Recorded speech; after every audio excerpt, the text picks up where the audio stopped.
Yes, and I think we're proceeding on to the smart picks and bans. Hindi na natin papatagalin pa. Ito ang laban between Encore Esports versus Imperial Esports para sa isang best of 3 match. So, just a little bit of trivia. Itong parehong team na to, they consist of OG players. So, when we say OG players, since kapanahunan pa ni Kopong-Kopong. Sorry. Naman.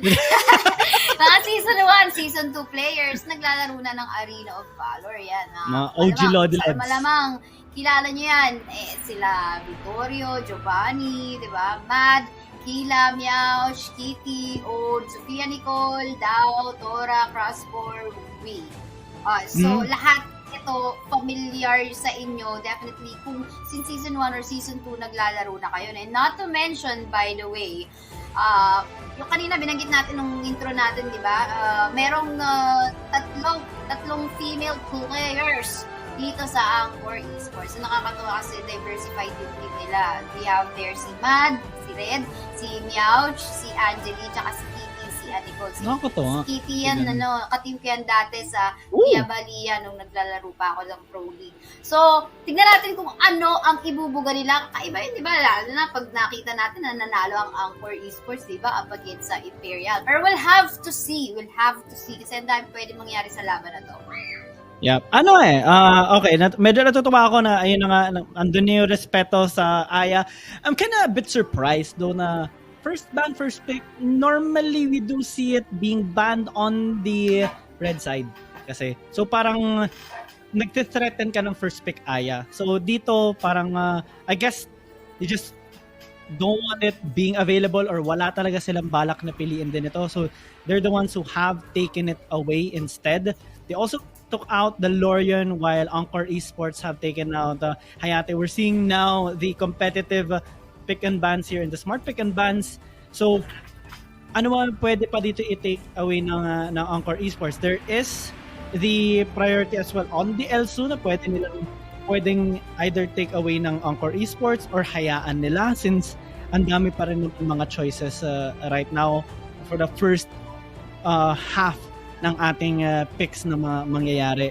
They do take away the AoV instead, which is really strong actually dahil sa kanyang insane amount of mobility and also the burst damage that she can actually deal. Yes, that's true. And kung mapapansin natin, pinag-iisipan, medyo matagal din yung banning phase. Banning phase pa lang natin siguro naka 5 minutes na tayo. Pero it's not actually bad. Diba? Makikita mo dito kung gaano ka seryoso at kung gaano ka-competitive itong mga teams natin para sa last series natin ngayong araw na to. And malamang sa malamang, ang Kalasag All-Star nanonood yan ngayon. Dahil syempre, kung sino man ang magwagi sa best of 3 na to between Encore Esports versus Imperial Esports ay siyang kakalaban nila bukas sa ating semifinals best of 5 match. Kaya naman talagang kailangan tignan to. At ayun na nga, inuna na dito ng Imperial Esports ang Trixie. Bukas si Tulan, by the way, open si Tulan ngayon. So, ang daming bukas pa so far, pero maganda na yun dito. Strong start agad for Imperial. I'm not even gonna be surprised if Encore Esports locks in the Elsu and the Tulen all together. Kasi isang magandang combination din yun. Jungle Tulen and Elsu in the mid. Minsan nilalagay din siya sa may Abyssal Dragon lane. Kung gusto nila ng maglagay pa rin ng mage in the mid. And isa yun sa mga options sa pwede dito gamitin ng Encore Esports. No, they're gonna stick with what's being constantly used right now, the lumbar. And Tulen, actually, iti-take na nila para hindi na maging option to ng Imperial Esports. Tama, kuhain mo na bago pa makuha ng iba. So, eto na to. Kumbaga, ready na rin sa balance on the priority of Team Encore as well. You mentioned it already. The lumber is here in front to set up engage. Disengage even, sabihin na natin. Also, the Tulen 2. Most likely will be able, so nakikita natin of course sa trend ngayon, di ba, sa Philippine meta. Madalas natin nakikita si Tulen sa jungle din talaga. So, it's kind of gonna be obvious. But of course, we cannot take away the fact na pwede pa rin naman siyang ilagay sa mid. But yun nga lang, again, medyo mabagal. Kasi what you want to happen is to give the early snowball dito sa isang Tulen. Now, the question is, paano or ano ang isasagot ng Imperial Esports dito against this first 2 weeks of Encore?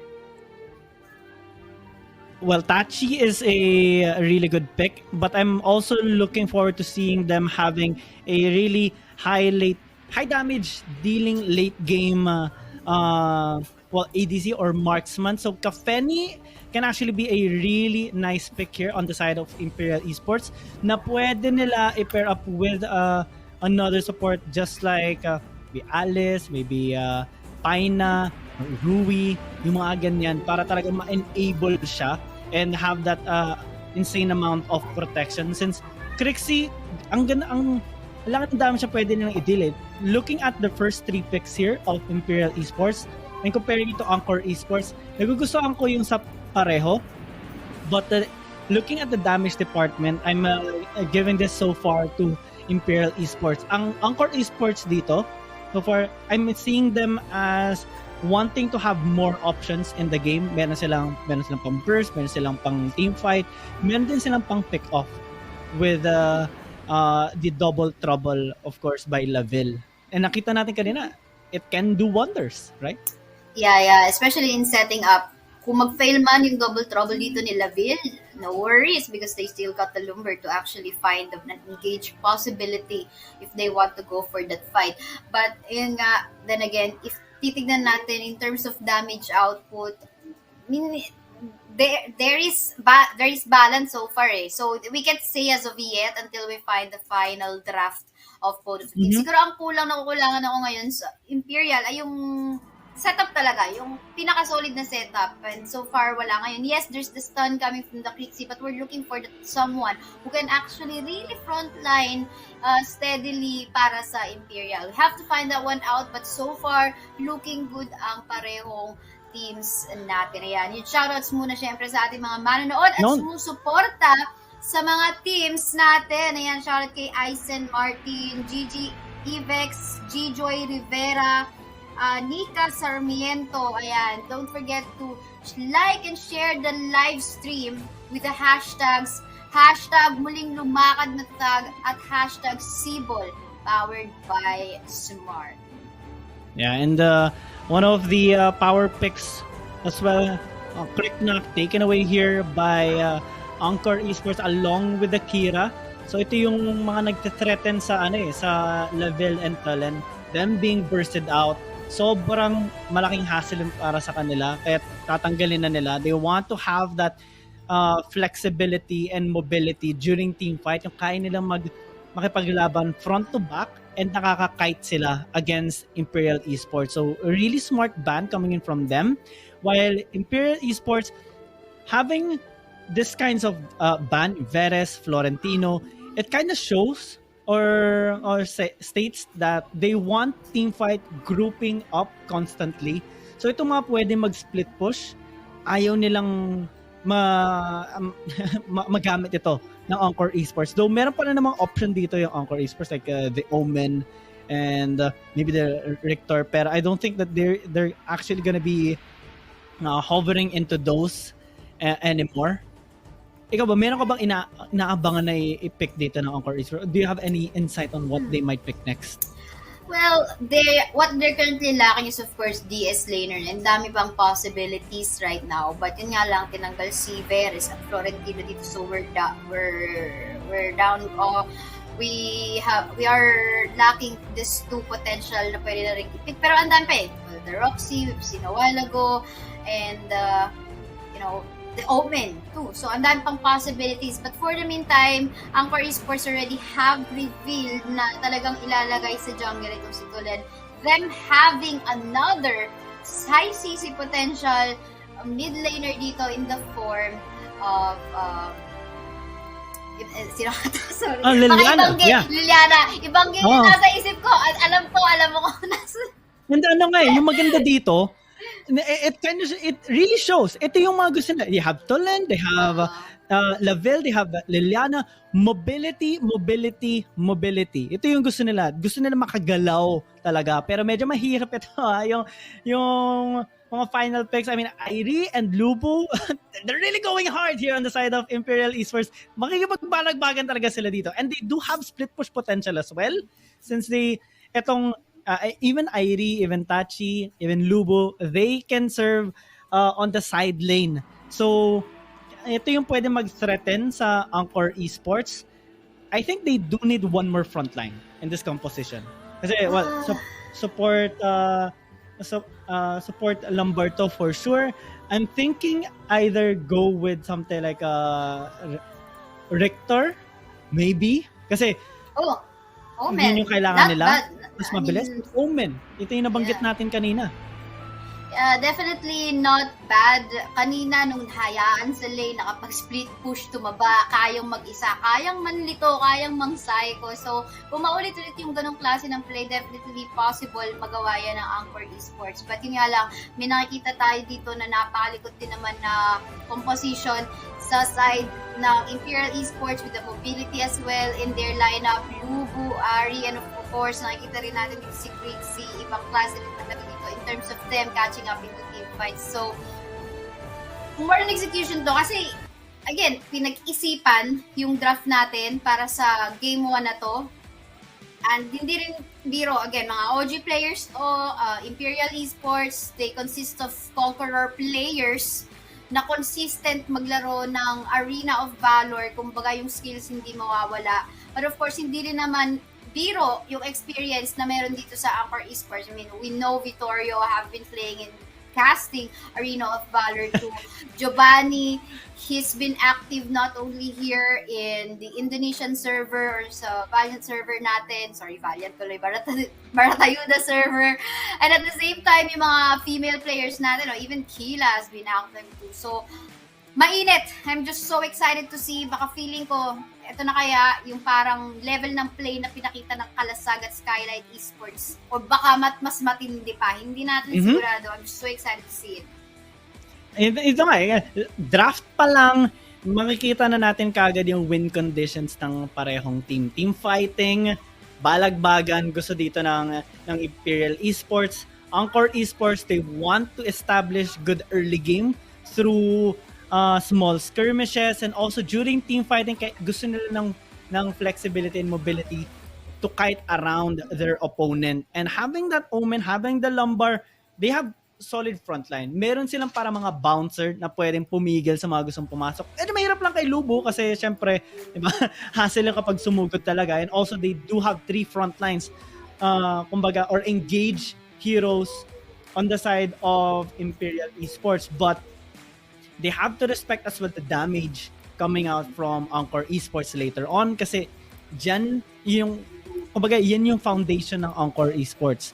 It's hard to catch them, and if you try to catch them, you're gonna get damaged as well from the Talent, from the Laville, from the Liliana. It's a big challenge for sure sa Imperial Esports, and dalawa lang ang kailangan targetin dito, or like primary targets ng Encore Esports sa Imperial Esports. It's the Crixie and the Kafeni for sure. Ganun ka iba, pero sobrang importante yung win conditions ng parehong team na to. Kasi having 3 frontlines sa side ng Imperial Esports, mas madali makakagamit ng Fossilad si Kafeni and also the Crixie yung mga damage niya, AoV damage niya, pwede na i-burst. Sobrang hassle yun. Napanood natin kanina yun sa game, sa isa sa mga game natin kanina or sa mga series, and it has to be respected here too. Yeah, dapat respetuhin, lalo na kapag nakapag-flank ng maayos, the Moonfall. I mean, look at the area of effect na meron dito ang Moonfall nitong si Crixie, no? So, kailangan talaga ng matintiyang saikuhan din. And curious din ako, of course, sa gagawin nila sa early game time. Let's say, dito, kanina kasi nakita natin from the side of Kalasag All-Star, right? They have been doing the switch lane sa early game time natin. So, Not too sure if ganun din or meron ding teams na gagawa nun dito sa ating side ng or dito sa series na to between Encore as well as Imperial Esports. We'll just have to find out. But for the meantime, we'll just want to remind, so nagtataka yung mga bagong dating natin friends dito, ayan, walang bawal ang Yue at ang Thorn sa competition na ito yan dahil nga may mga issues ang heroes na ito, so iiwasan lang natin yung magkaroon ng problema. But ayun, na lang sinanigi ang gaming yung draft bago mawala sa isip ko. Ayan, setup, ang taas ng setup potential or engage potential definitely ng Encore Esports. Again, si Lumber kaya, si Laville kaya, Liliana definitely kaya pag nag-connect yung stun niya, and even the Omen too. So, ang ganda engage potential for the side of Encore.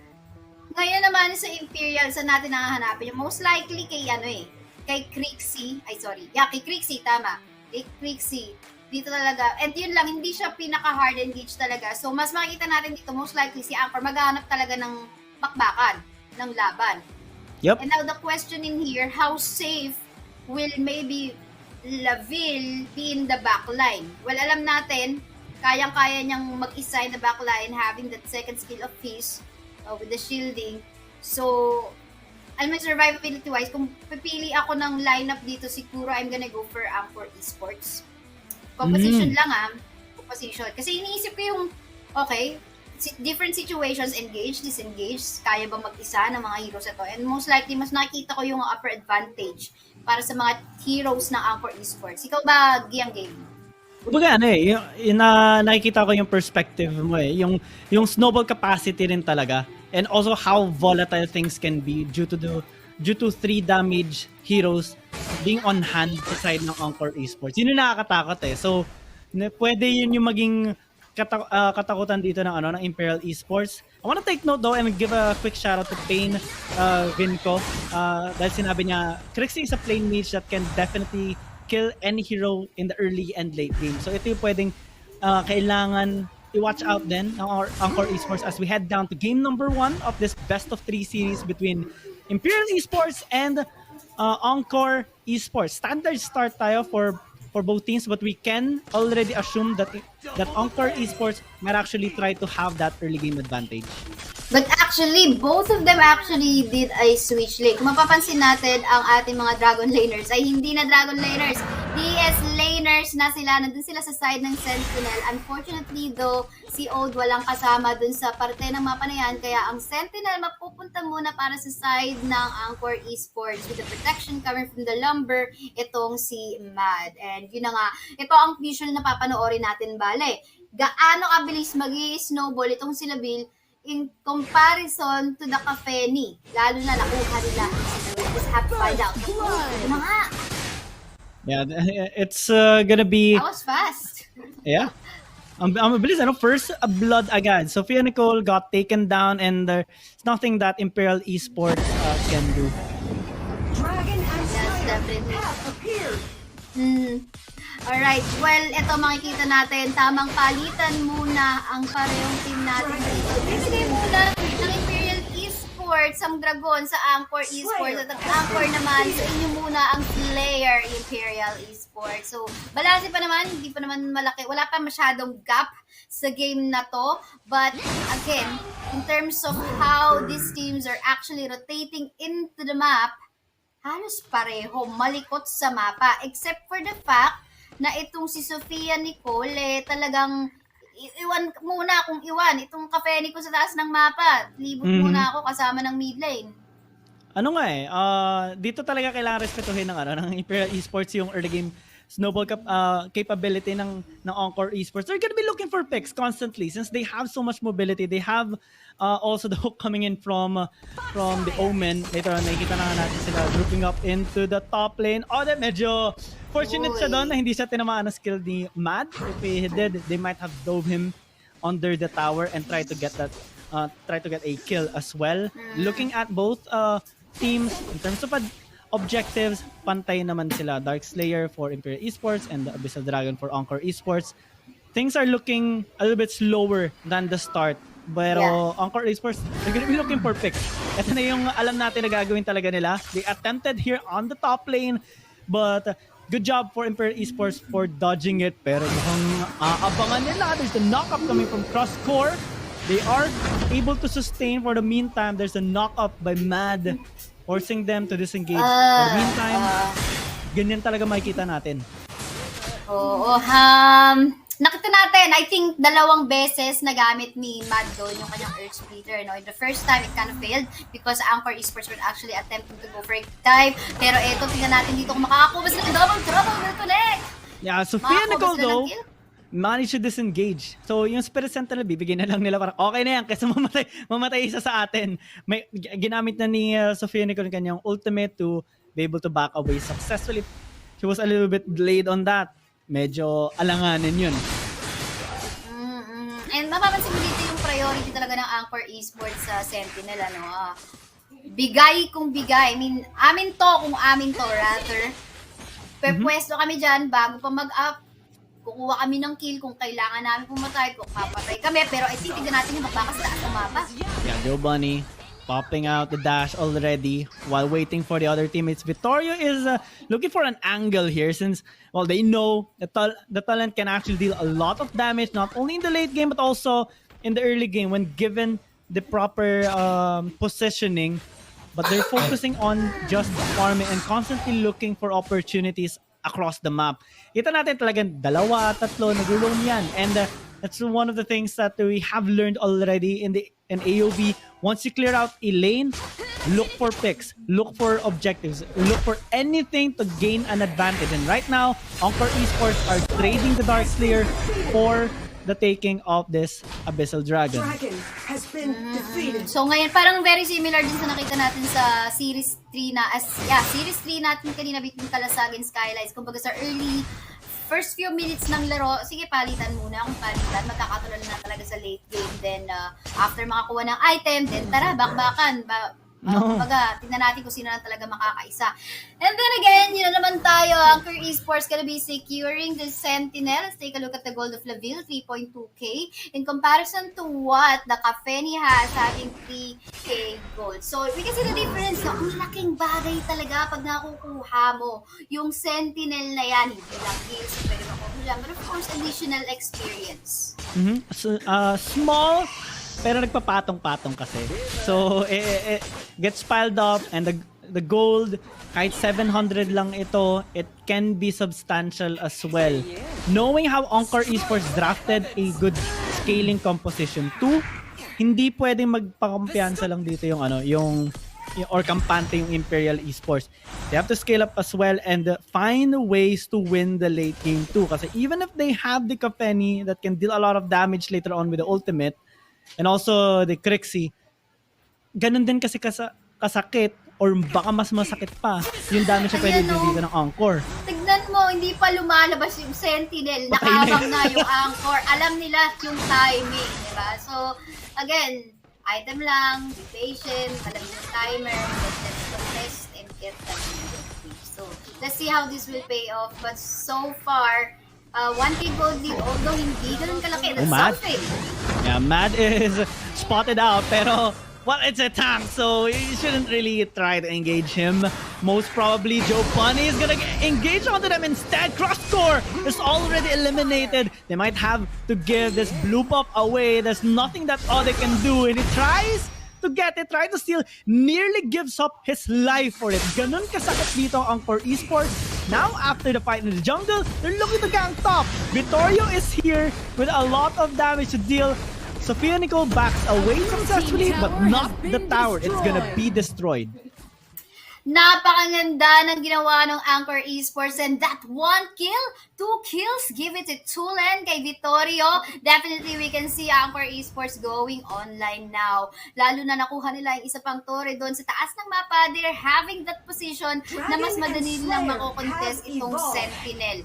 Now, we've seen itong si Sophia Nicole, medyo naiwan din siya dun sa minahal niya ng sobra yung torre doon. Dun sa taas ng mapa. Bumitaw Ayaw bitawan. Yeah, and ngayon, I think they have to give this Holy Dragon away. Pero sumunod na mag-contest, sa Pinnacle goes in, gets CC'd in the process. No steal for the Cafeni. Ode is trying to engage. Actually, Encore Esports are quite low, but they're not backing off completely. They're still trying to retaliate since they know that they can deal a lot of damage.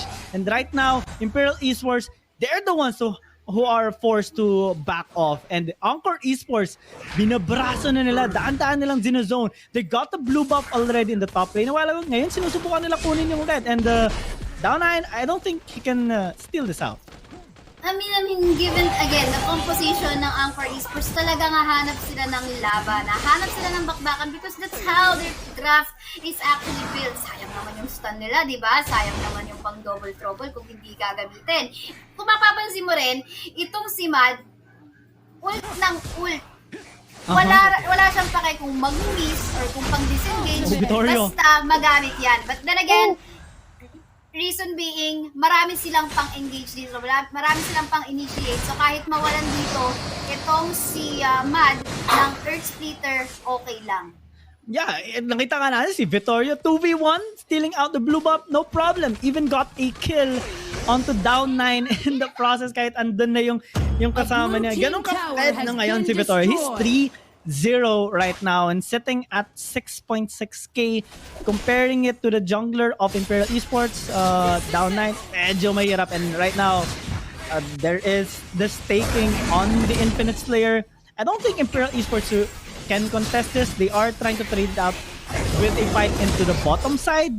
Pero medyo malaki na yung kalamangan dito ng Encore Esports. They're still going for it. There's a layering of season. Pero grabe naman Earth Splitter yan. Coming from Mad. Stopping 4 people engaging. Even forcing them back. Sabi na back off. Bawal. Grabe! Look at how tanky Mad was in that fight. Hindi naging sapat yung damage ng Moonfall nitong si Trixie up against the Lumber. And then again, ganyan kakunat yan, of course. And now this time, at 10-minute game time, nakikita na natin na hawak na ng Encore Esports yung mapa. They also have this layer that they have been focusing on, and it's actually paying off in going for contesting different things. They are multitasking. They are present in each of the lanes, top, mid, and bot, and talagang yung presence sa mapa, napakalaki. Now the question is, paano makakabawi ang Imperial Esports sa ganitong sitwasyon? Forcing out team fires. They have to force a 5v5 where they can pin down Encore Esports. Ang hirap daw kasi yun nga, very flexible ang composition nila. They can do multiple things at the same time and switch things up instantaneously. Nakikita nga natin dito, Kita is, or Kyla is pushing into the top side, forcing some attention or drawing some attention towards him. And while he does that, Encore Esports are engaging in the mid lane. Look at that knock-off coming in from Mad and Giovanni. Although he got engaged upon, andun naman, nakatakas pa rin siya with a sliver of health. No one dies aside from Mouch. Pero okay lang yun para sa side ng Encore Esports because they got the trade onto Crosscore. And now, kahit 4v4 to, kaya nilang mag-force sa mga fights pa eh. Kaya nilang mag-push sa mid. They can even push bot or even just go for the Holy Dragon. They have a lot of choices and kaya nila lahat yun. Medyo nagkahiwalay lang ng pag-back itong Encore Esports. Mapapansin natin the support as si Mag as well as Meowth nandun sa lower half ng map nung nag-back sila. Meanwhile, yung tatlong miyembro ng Encore nas balik na sa top. Then again, safe pa rin man nila. But I guess if nagsama-sama sila in the same direction, baka posibleng makakuha pa sila ng kill kung kasama nila itong si Tulen as well as Giovanni. But all is good. Wala namang, isa lang yung namatay, isa lang yung casualty from that fight. Grabe yung dami. Yeah, may ultimate. Okay, hindi na namatay dito si Tora. Successfully disengages, but that was really close. He has to respect the damage coming in from Encore Esports because they deal a lot of damage. And there are 3 heroes or 3 people that can do that. And right now, Imperial Esports, with the comp that they have, split push can be done here. Nakikita natin na ginagawa ni Down9 onto the bot side, but he can't really extend it that far. All he can do is accompany the minion wave towards the tier 1 tower of Encore Esports and has to back away kasi ang layo na ng safest location na doon. The tower standing closest is their tier 2 tower in the bot side. Nothing else. And nakikita natin na Encore Esports kaya nila talagang maglibot ng mapa ng ganun-ganun kadali lang. Sobra. But we can see the effort Dow is trying to do, the split push na ina-attempt niya nga kanina, pero sobrang delikado kasi dahil malayo yung Torre. Double trouble, won't hit anyone, but that's fine. Then again, kailangan hold ng Imperial Esports ang posisyon nila dito habang nag-a-attempt for split push. Itong si Dow9 will just have to see, but then again, that's a Slayer. Nakikita mo yung yung importansya ng pag-prioritize dun sa DS side natin ngayon. Yup. Dalawa kasi, di ba? Especially for the marksmans. Sabihin natin kahit walang kill dito, itong si Meowch right now, okay lang. Kasi whenever they rotate towards the Sentinel side, nandun din naman, of course, yung support, si Vittorio as well, yung jungle nila, in order to get the shared experience in that area. It pays off sa nakikita natin. Kasi they can just, yan pa nga yung area na unang nakabasag sila ng tier 1 turret. And once nakuha nila yan, all good chick na. All good. Sobra. And sobrang daming or laki ng space na nabibigay din kasi kay Meowch. The other heroes, the other players are drawing attention towards them. It buys enough time for Meowch to just scale up and set up for them using the double trouble. We're seeing Kyla split pushing once again. Umaalis siya.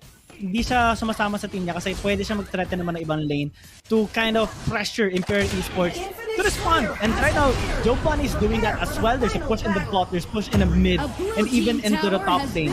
What Imperial Esports can do with a draft that should be grouping up as 5. Encore Esports are dismantling, dissecting them one by one. We're seeing even a 2v1 into the top lane. Kyla might get taken down, but that's okay because Encore Esports now has numbers advantage in the bottom lane. Sophia gets blown up by Encore Esports, and Kyla is even alive kasi may second life siya doon. That's so true. Kumbaga, akala mo patay na. Nope, hindi pa. I have another life in here. Pero eto nga, Earth Splitter work will connect onto Own, onto One. The Moonfall is here. Look at that Imperial Esports trying to make another play.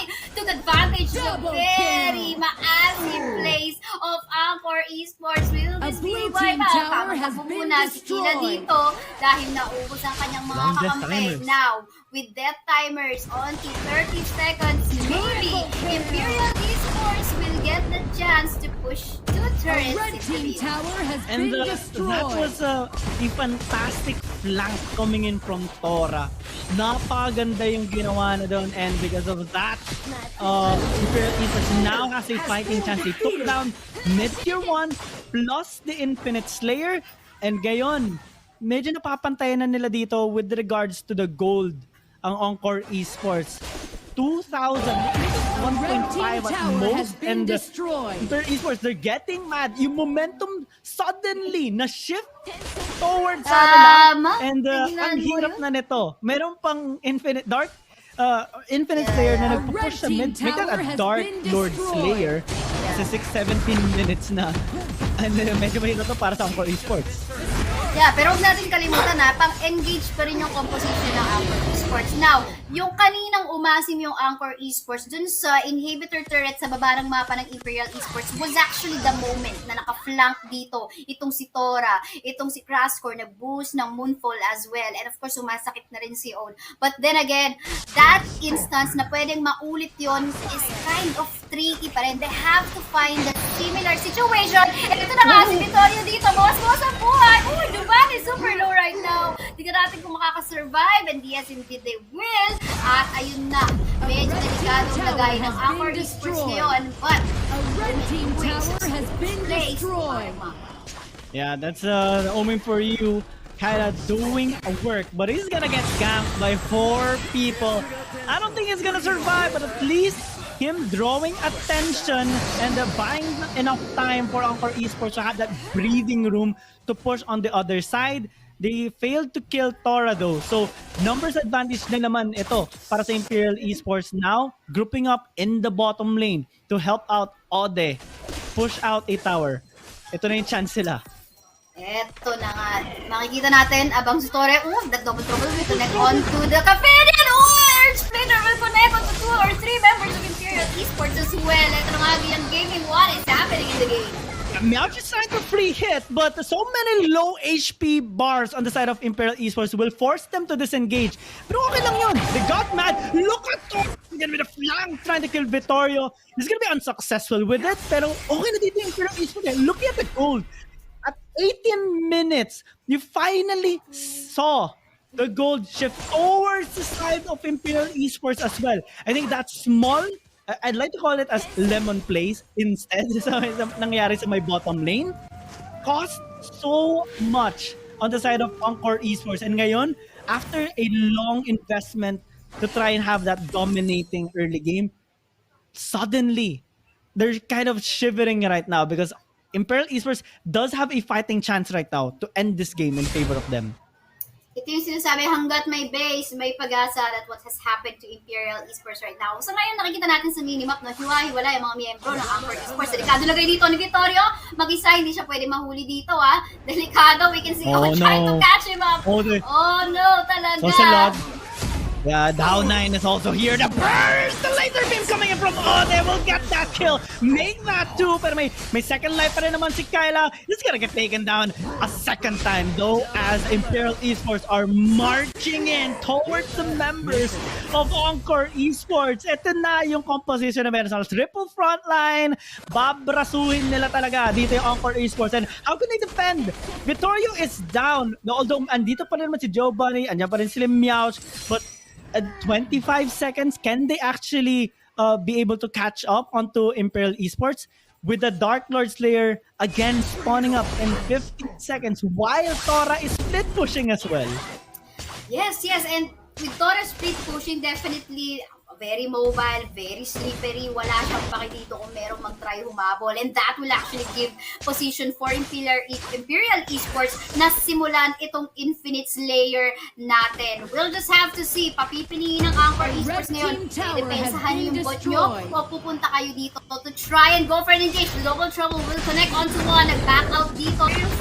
Esports, ang bahagyan, the fight is still happening as of the moment. Still gaming. Yeah, and yun naman, Imperial Esports, mas susugod na talaga sila. They're trying to take down Encore Esports while Encore Esports is trying to kite out. Maddo is down. That's one of two only front lines of Encore Esports. And with him down, it's gonna be a big trouble since the Dark Lord Slayer is in Imperial Esports' hands. This push in the mid can be the end game.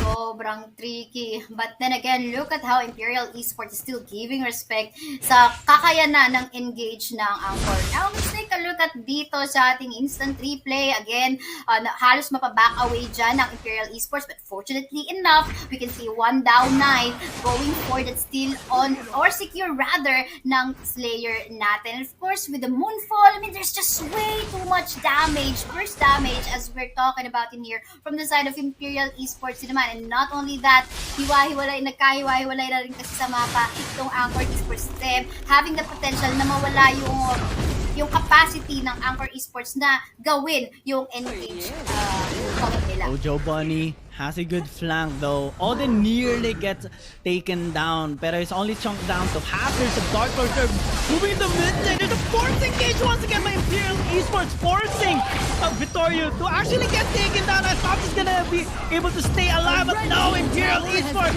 all of a sudden, if you give them even just one chance, you're not gonna be able to get it back. It's Imperial Esports with game number 1.